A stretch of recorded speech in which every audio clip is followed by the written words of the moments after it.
ಸೋನಿಯಾ ಗಾಂಧಿಯವರು ಬಂದ್ಬಿಟ್ಟಿದ್ರಲ್ಲ ಭಾರತ್ ಜೋಡೋ ಮಂಡ್ಯಕ್ಕೆ. ರಾಹುಲ್ ಗಾಂಧಿ, ಸೋನಿಯಾ ಗಾಂಧಿ, ಪ್ರಿಯಾಂಕಾ ಗಾಂಧಿ ಎಲ್ಲ ಟಾಪ್ ಬಿ ಜೆ ಪಿ ಮತ್ತು ಕಾಂಗ್ರೆಸ್ಸಿನ ಎಲ್ಲರೂ ಬಂದಂಗಾಗುತ್ತೆ. ಮಂಡ್ಯ ಜಿಲ್ಲಾಗಿಲ್ಲ, ನೀವೇ ಸರಿ ಇಲ್ಲ. ಸತ್ಯನ ಇದ್ದಂಗೆ ಜಾಡಿಸಲ್ಲ. ಅದರಿಂದ ನಾನಾದರೂ ಅಷ್ಟೇ, ಇನ್ನೊಬ್ಬರಾದರೂ ಅಷ್ಟೇ, ನರೇಂದ್ರ ಸ್ವಾಮಿ ಅಷ್ಟೇ, ನಾವೆಲ್ಲ ಆಟೋಮೆಟಿಕ್ಕಾಗಿ ಇದಾಗ್ತೀವಿ. ಸತ್ಯನ ಸ್ವಲ್ಪ ಜಾಡಿಸಿದ್ರೆ ನಮಗೂ ಏನಾಗುತ್ತೆ, ನಮ್ಮ ತಪ್ಪನ್ನು ನಮ್ಗೆ ಹೇಳಿದ್ರೆ ನಮ್ಗೆ ಒಂದು ಸ್ವಲ್ಪ ತಿರುಗಿ ನೋಡೋಣ ಅನಿಸುತ್ತೆ. ಎಲ್ಲಿ ತಪ್ಪನ್ನು ಸ್ವಲ್ಪ ಹೇಳಲ್ಲ, ಅದರಿಂದ ಅವರು ಇದಾಗ್ತಾರೆ. ನೀವು ಒಂದು ದಿವಸ ಅವರು ಎಲ್ಪ್ಲೆಸ್ ನಾನು ಅಂತ ಅಂದದ್ದನ್ನು ಹೈಲೈಟ್ ಮಾಡಲಿಲ್ಲ.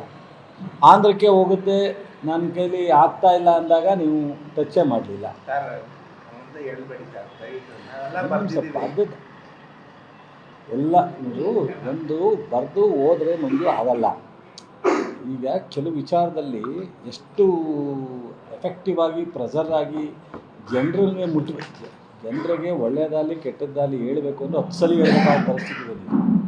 ಈಗ ನಾವು 2.5 ವರ್ಷ ಆಗಿದೆ, ಗ್ಯಾರಂಟಿನ ಹೇಳ್ತಾ ಬಂದಿದ್ದೀವಿ. ಇನ್ನೂ ಹೇಳಿದ್ರೂ ಇನ್ನೂ ಒಂದಷ್ಟು ಜನಕ್ಕೆ ಏನು ಅನ್ನೋ ಥರ ಆಗುತ್ತೆ. ಯಾವುದೇ ವಿಚಾರ ಆಗಲಿ ನಮ್ಮ ಜನ ಒಂದೇ ಸಲ ಹೇಳಿದ ತಕ್ಷಣ ಅರ್ಥ ಮಾಡ್ಕೊಳ್ಳೋದಾಗಲಿ ರಿಸೀವ್ ಮಾಡೋದಾಗಲಿ ಸಾಧ್ಯ ಇಲ್ಲ. ಆಮೇಲೆ 25 ಕೋಟಿ ಹೇಳಿದ್ರು.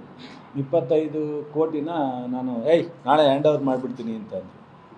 ಅದಾದಮೇಲೆ ಅದು ಕೊಡೋಕ್ಕೆ ಬರಲ್ಲ ರೀ, CSR ಫಂಡಲ್ಲಿ ನನಗೆ ಗೊತ್ತಿಲ್ಲದೆ ಇಲ್ಲಿ not A way of talking ಅಲ್ಲ. ಸೊ ಅದೇನಾಯಿತು, 20 ಲಕ್ಷ ಕೊಟ್ಟರೆ ಏನು ಎಷ್ಟು ದಿವಸ ಕೊಡ್ತಾರೆ. ಆಮೇಲೆ ನಾನು ಸಂಬಳದಿಂದ ಕೊಟ್ಟೆ, ಇವೆಲ್ಲ ಏನಾಗುತ್ತೆ, ಚೀಪ್ ಪಾಪ್ಯುಲಾರಿಟಿ. ಆಮೇಲೆ CSR ಫಂಡಲ್ಲಿ ಒಂದು ಆಟೋ ಸ್ಟ್ಯಾಂಡ್ ಹಾಕೋದು, ಅದು ಯಾವುದೋ ಇನ್ನೊಂದು MP ಗ್ರ್ಯಾಂಡ್ ಕೊಟ್ಬಿಟ್ಟು ಅದನ್ನೇ ಸರ್ ಅದು ಪ್ರತಿಯೊಬ್ಬ MP-ಗೂ ಕಾಮನ್ನಾಗಿ ಬರೋವಂಥ ಗ್ರ್ಯಾಂಟು. ಸೊ ಇವರು ಏನಾದ್ರು ಅಡಿಷನಲ್ಲಾಗಿ ದಟ್ ಮಾಡೋದು. ಈಗ ಇದು ಎಂಥದಪ್ಪ ಅಣೆಕಟ್ಟು ಮನೆ ಇದಾಯ್ತು, ಮೇಕೆದಾಟು ನಿಮಗೆ ಗೊತ್ತು. ಟಿ ವಿನಲ್ಲಿ 5 ನಿಮಿಷದೊಳಗೆ ನಾನು ಕ್ಲಿಯರ್ ಮಾಡ್ತೀನಿ ನಮ್ಮ ಸರ್ಕಾರ ಬಂದರೆ ಅಂತ ಹೇಳಿ, ಆಮೇಲೆ ನಾನು ಹೇಳೇ ಇಲ್ಲ ಅಂತ. ಆಮೇಲೆ ಕೋರ್ಟಿಂದ ಇವಾಗ ಕ್ಲಿಯರ್ ಮಾಡಿ ಕೇಂದ್ರ ಸರ್ಕಾರ ಮನಸ್ಸು ಮಾಡಿದರೆ ತಮಿಳ್ನಾಡವ್ರಿಗೆ ಇದರಿಂದ ಏನು ತೊಂದರೆ ಆಗಲ್ಲ ಅಂತ ಮಾಡ್ಬೋದಾಯಿತು, ಮಾಡಲಿಲ್ಲ. ಕೊನೆಗೆ ಸುಪ್ರೀಂ ಕೋರ್ಟ್ ಇವಾಗ ನೀವು ಮತ್ತೆ ಕೋರ್ಟಿಗೆ ಬರ್ಕೂಡ್ದು, ನೀವೇ ಡಿಸೈಡ್ ಮಾಡಬೇಕು ಅಂತೇಳಿ ಕಂಡೀಷನ್ ಹಾಕಿ ಕ್ಲಿಯರ್ ಮಾಡಿದೆ. ಸೊ ಅಲ್ಲಿಗೆ ಇದಕ್ಕಿಂತ ಮೊದಲು ನಿಮಗೆ ಇದಕ್ಕೆ ಬರಲಿಲ್ಲ, ಬರಗಾಲಕ್ಕೆ ದುಡ್ಡು ಕೊಡಲಿಲ್ಲ. ಎಲ್ಲರೂ ಕವರೇಜ್ ಮಾಡಿಲ್ಲ ಅಂತ ನಾನು ಹೇಳಲ್ಲ, ಎಷ್ಟರ ಮಟ್ಟಿಗೆ ಅವ್ರಿಗೆ ಟಚ್ ಆಗಬೇಕು, ಎಷ್ಟರ ಮಟ್ಟಿಗೆ ಅವ್ರಿಗೆ ತಪ್ಪು ಅಂತ ಅರಿವಾಗಬೇಕು, ಅಷ್ಟರ ಮಟ್ಟಿಗೆ ಇದಾಗ್ತಾಯಿಲ್ಲ. ಈಗ ಮೊನ್ನೆ ಹೋಗಿ ಇದ್ರದ್ದು ಟೂರನ್ನು ಜೋಶಿಯವರು ಹೋಗಿ ಫೋಟೋ ತೆಗೆಸಿ ಖರೀದಿಗೆ ಪರ್ಮಿಷನ್ ಕೇಳಿದ್ದಾರೆ. ನಾವು ನವಂಬರ್ 6ರಲ್ಲಿ ಕೊಟ್ಟಿದ್ದೀವಿ ಲೆಟ್ರು. ಅದಾದಮೇಲೆ CM ಕೇಳಿ ಬರ್ಸಿದ್ದೀನಿ. ಅದಾದಮೇಲೆ ನಾನು CM ಅವರು ಮಾತಾಡಿದ್ದೀವಿ. ಪ್ರೋಸೆಸ್ಸಲ್ಲಿತ್ತು, ಅದು ಡಿಮ್ಯಾಂಡ್ ಇದೆ, ಕೊಡಲೇಬೇಕಾಗಿತ್ತು, ಕೊಟ್ಟು ಪ್ರೆಸರ್ ಮಾಡೋದು ತಪ್ಪಲ್ಲ. ಕಾಂಗ್ರೆಸ್ MP-ಗಳು ಹೋಗೋರೆ, ಇವರು ಹೋಗೋರೆ, ಪ್ರೆಸರ್ ಮಾಡೋರು ಇಬ್ಬರು. ಆದರೆ ನಿಜವಾದ ಪ್ರಾಬ್ಲಮ್ ಇರೋದು ಮೆಕ್ಕೆಜೋಳ. ವಾಸ್ತವವಾಗಿ ಪ್ರಾಬ್ಲಮ್ ಇರೋದು ಮೆಕ್ಕೆಜೋಳದ ಪ್ರಾಬ್ಲಮ್. ಯಾಕೆ ಮೆಕ್ಕೆಜೋಳ ಕೇಳ್ತಾ ಇಲ್ಲ ಜೋಶಿಯವರು ಟೀಮ್? ಸೊ ಅದನ್ನು ಎಷ್ಟರ ಮಟ್ಟಿಗೆ ಮೀಡಿಯಾದಲ್ಲಿ ಆಯ್ತು ರೀ, ನೀವು ಕೇಂದ್ರ ಸಚಿವರಾಗಿ ಲೋಕಸಭಾ ಸದಸ್ಯರುಗಳೆಲ್ಲ ಟೂರನ್ನು ಖರೀದಿ ಮಾಡಲಿಕ್ಕೆ ರಾಜ್ಯ ಸರ್ಕಾರ ಬರ್ದು ಡಿಲೇ ಆಗಿತ್ತು, ಕೊಡಿಸಿದ್ರಿ. ನೀವು ಮೆಕ್ಕೆಜೋಳ ಯಾಕೆ ಕೊಡಿಸ್ತಾ ಇಲ್ಲ ಅಂತ ಕ್ವಶನ್ ಮಾರ್ಕ್ ಹಾಕಿ ದೊಡ್ಡದಾಗಿ ಒಂದು ಟಿ ವಿಲಿ ಒಂದು 10 ನಿಮಿಷ ನ್ಯೂಸ್ ಮಾಡಿದ್ರೆ ಟಿ ವಿಯವರು ಮರ್ಯಾದೆ ಹೋಗುತ್ತಾ, ಮಾಧ್ಯಮದವ್ರ ಮರ್ಯಾದೆ ಹೋಗುತ್ತಾ, ನಮ್ಮ ಗೌರವ ಹೆಚ್ಚಾಗ್ಬಿಡುತ್ತಾ? ಏನಿಲ್ಲ, ರಾಜ್ಯದ ಜನಕ್ಕೆ ಒಂದಷ್ಟು ನ್ಯಾಯ ಕೊಟ್ಟಂಗಾಗುತ್ತೆ. ಏನು ಮಾಡಲಿ, ಯಾರಿಗೆ ಹೇಳಲಿ? ಹೇಳಿದ್ರೆ ನೀವು ತಪ್ಪು ತಿಳ್ಕೊತೀರಾ, ಅಥವಾ ನಾವು ಹೆಂಗೆ ನಡ್ಕೊಂಡು ಹೋಗ್ಲಪ್ಪ ಅನ್ಬೇಕಾಗ್ತದೆ. ಸೋನಿಯಾ ಗಾಂಧಿಯವರು ಬಂದ್ಬಿಟ್ಟಿದ್ರಲ್ಲ ಭಾರತ್ ಜೋಡೋ ಮಂಡ್ಯಕ್ಕೆ. ರಾಹುಲ್ ಗಾಂಧಿ, ಸೋನಿಯಾ ಗಾಂಧಿ, ಪ್ರಿಯಾಂಕಾ ಗಾಂಧಿ ಎಲ್ಲ ಟಾಪ್ BJP ಮತ್ತು ಕಾಂಗ್ರೆಸ್ಸಿನ ಎಲ್ಲರೂ ಬಂದಂಗಾಗುತ್ತೆ. ಮಂಡ್ಯ ಜಿಲ್ಲಾಗಿಲ್ಲ, ನೀವೇ ಸರಿ ಇಲ್ಲ.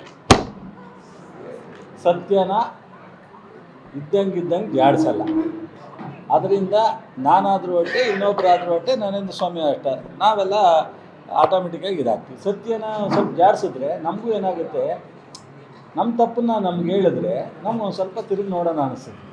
ಎಲ್ಲಿ ತಪ್ಪನ್ನು ಸ್ವಲ್ಪ ಹೇಳಲ್ಲ, ಅದರಿಂದ ಅವರು ಇದಾಗ್ತಾರೆ. ನೀವು ಒಂದು ದಿವಸ ಅವರು ಎಲ್ಪ್ಲೆಸ್ ನಾನು ಅಂತ ಅಂದದ್ದನ್ನು ಹೈಲೈಟ್ ಮಾಡಲಿಲ್ಲ. ಆಂಧ್ರಕ್ಕೆ ಹೋಗುತ್ತೆ ನನ್ನ ಕೈಲಿ ಆಗ್ತಾ ಇಲ್ಲ ಅಂದಾಗ ನೀವು ಟಚ್ಚೇ ಮಾಡಲಿಲ್ಲ. ಸ್ವಲ್ಪ ಅರ್ಧದ ಎಲ್ಲ ನೀವು ಒಂದು ಬರೆದು ಹೋದರೆ ಮುಂದೆ ಆಗಲ್ಲ. ಈಗ ಕೆಲವು ವಿಚಾರದಲ್ಲಿ ಎಷ್ಟು ಎಫೆಕ್ಟಿವ್ ಆಗಿ ಪ್ರೆಸರ್ ಆಗಿ ಜನರಿಗೆ ಮುಟ್ಟಬೇಕು, ಜನರಿಗೆ ಒಳ್ಳೆಯದಾಗಲಿ ಕೆಟ್ಟದ್ದಾಗಲಿ ಹೇಳಬೇಕು ಅಂದರೆ 10 ಸಲ ಹೇಳಬೇಕಾದ ಪರಿಸ್ಥಿತಿ ಬಂದಿದೆ. ಈಗ ನಾವು 2.5 ವರ್ಷ ಆಗಿದೆ, ಗ್ಯಾರಂಟಿನ ಹೇಳ್ತಾ ಬಂದಿದ್ದೀವಿ. ಇನ್ನೂ ಹೇಳಿದ್ರೂ ಇನ್ನೂ ಒಂದಷ್ಟು ಜನಕ್ಕೆ ಏನು ಅನ್ನೋ ಥರ ಆಗುತ್ತೆ. ಯಾವುದೇ ವಿಚಾರ ಆಗಲಿ ನಮ್ಮ ಜನ ಒಂದೇ ಸಲ ಹೇಳಿದ ತಕ್ಷಣ ಅರ್ಥ ಮಾಡ್ಕೊಳ್ಳೋದಾಗಲಿ ರಿಸೀವ್ ಮಾಡೋದಾಗಲಿ ಸಾಧ್ಯ ಇಲ್ಲ. ಆಮೇಲೆ 25 ಕೋಟಿ ಹೇಳಿದ್ರು.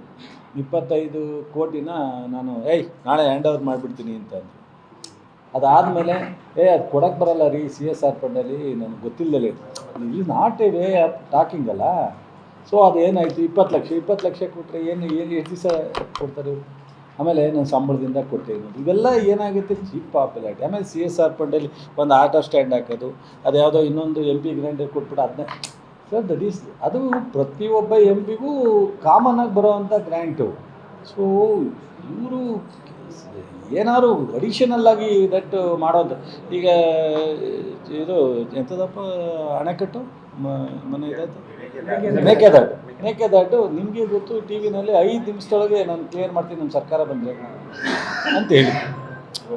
ಆಮೇಲೆ ನಾನು ಹೇಳೇ ಇಲ್ಲ ಅದು. ಆಮೇಲೆ ಕೋರ್ಟಿಂದ ಇವಾಗ ಕ್ಲಿಯರ್ ಮಾಡಿ ಕೇಂದ್ರ ಸರ್ಕಾರ ಮನಸ್ಸು ಮಾಡಿದರೆ ತಮಿಳ್ನಾಡವ್ರಿಗೆ ಇದರಿಂದ ಏನು ತೊಂದರೆ ಆಗಲ್ಲ ಅಂತ ಮಾಡ್ಬೋದಾಯಿತು, ಮಾಡಲಿಲ್ಲ. ಕೊನೆಗೆ ಸುಪ್ರೀಂ ಕೋರ್ಟ್ ಇವಾಗ ನೀವು ಮತ್ತೆ ಕೋರ್ಟಿಗೆ ಬರ್ಕೂಡ್ದು, ನೀವೇ ಡಿಸೈಡ್ ಮಾಡಬೇಕು ಅಂತೇಳಿ ಕಂಡೀಷನ್ ಹಾಕಿ ಕ್ಲಿಯರ್ ಮಾಡಿದೆ. ಸೊ ಅಲ್ಲಿಗೆ ಇದಕ್ಕಿಂತ ಮೊದಲು ನಿಮಗೆ ಇದಕ್ಕೆ ಬರಲಿಲ್ಲ, ಬರಗಾಲಕ್ಕೆ ದುಡ್ಡು ಕೊಡಲಿಲ್ಲ. ಎಲ್ಲರೂ ಕವರೇಜ್ ಮಾಡಿಲ್ಲ ಅಂತ ನಾನು ಹೇಳಲ್ಲ, ಎಷ್ಟರ ಮಟ್ಟಿಗೆ ಅವ್ರಿಗೆ ಟಚ್ ಆಗಬೇಕು, ಎಷ್ಟರ ಮಟ್ಟಿಗೆ ಅವ್ರಿಗೆ ತಪ್ಪು ಅಂತ ಅರಿವಾಗಬೇಕು, ಅಷ್ಟರ ಮಟ್ಟಿಗೆ ಇದಾಗ್ತಾಯಿಲ್ಲ. ಈಗ ಮೊನ್ನೆ ಹೋಗಿ ಇದರದ್ದು ಟೂರನ್ನು ಜೋಶಿಯವರು ಹೋಗಿ ಫೋಟೋ ತೆಗೆಸಿ ಖರೀದಿಗೆ ಪರ್ಮಿಷನ್ ಕೇಳಿದ್ದಾರೆ. ನಾವು ನವಂಬರ್ 6ರಲ್ಲಿ ಕೊಟ್ಟಿದ್ದೀವಿ ಲೆಟ್ರು. ಅದಾದಮೇಲೆ CM ಕೇಳಿ ಬರ್ಸಿದ್ದೀನಿ. ಅದಾದಮೇಲೆ ನಾನು CM ಅವರು ಮಾತಾಡಿದ್ದೀವಿ. ಪ್ರೋಸೆಸ್ಸಲ್ಲಿತ್ತು, ಅದು ಡಿಮ್ಯಾಂಡ್ ಇದೆ, ಕೊಡಲೇಬೇಕಾಗಿತ್ತು, ಕೊಟ್ಟು ಪ್ರೆಸರ್ ಮಾಡೋದು ತಪ್ಪಲ್ಲ. ಕಾಂಗ್ರೆಸ್ MPಗಳು ಹೋಗೋರೆ, ಇವರು ಹೋಗೋರೆ, ಪ್ರೆಸರ್ ಮಾಡೋರು ಇಬ್ಬರು. ಆದರೆ ನಿಜವಾದ ಪ್ರಾಬ್ಲಮ್ ಇರೋದು ಮೆಕ್ಕೆಜೋಳ. ವಾಸ್ತವವಾಗಿ ಪ್ರಾಬ್ಲಮ್ ಇರೋದು ಮೆಕ್ಕೆಜೋಳದ ಪ್ರಾಬ್ಲಮ್. ಯಾಕೆ ಮೆಕ್ಕೆಜೋಳ ಕೇಳ್ತಾ ಇಲ್ಲ ಜೋಶಿಯವರು ಟೀಮ್? ಸೊ ಅದನ್ನು ಎಷ್ಟರ ಮಟ್ಟಿಗೆ ಮೀಡಿಯಾದಲ್ಲಿ ಆಯ್ತು ರೀ, ನೀವು ಕೇಂದ್ರ ಸಚಿವರಾಗಿ ಲೋಕಸಭಾ ಸದಸ್ಯರುಗಳೆಲ್ಲ ಟೂರನ್ನು ಖರೀದಿ ಮಾಡಲಿಕ್ಕೆ ರಾಜ್ಯ ಸರ್ಕಾರ ಬರ್ದು ಡಿಲೇ ಆಗಿತ್ತು, ಕೊಡಿಸಿದ್ರಿ. ನೀವು ಮೆಕ್ಕೆಜೋಳ ಯಾಕೆ ಕೊಡಿಸ್ತಾ ಇಲ್ಲ ಅಂತ ಕ್ವಶನ್ ಮಾರ್ಕ್ ಹಾಕಿ ದೊಡ್ಡದಾಗಿ ಒಂದು ಟಿ ವಿಲಿ ಒಂದು 10 ನಿಮಿಷ ನ್ಯೂಸ್ ಮಾಡಿದ್ರೆ ಟಿ ವಿಯವರು ಮರ್ಯಾದೆ ಹೋಗುತ್ತಾ, ಮಾಧ್ಯಮದವ್ರ ಮರ್ಯಾದೆ ಹೋಗುತ್ತಾ, ನಮ್ಮ ಗೌರವ ಹೆಚ್ಚಾಗ್ಬಿಡುತ್ತಾ? ಏನಿಲ್ಲ, ರಾಜ್ಯದ ಜನಕ್ಕೆ ಒಂದಷ್ಟು ನ್ಯಾಯ ಕೊಟ್ಟಂಗಾಗುತ್ತೆ. ಏನು ಮಾಡಲಿ, ಯಾರಿಗೆ ಹೇಳಲಿ? ಹೇಳಿದ್ರೆ ನೀವು ತಪ್ಪು ತಿಳ್ಕೊತೀರಾ, ಅದಾಗ ನಾವು ಹೆಂಗೆ ನಡ್ಕೊಂಡು ಹೋಗ್ಲಪ್ಪ ಅನ್ಬೇಕಾಗ್ತದೆ.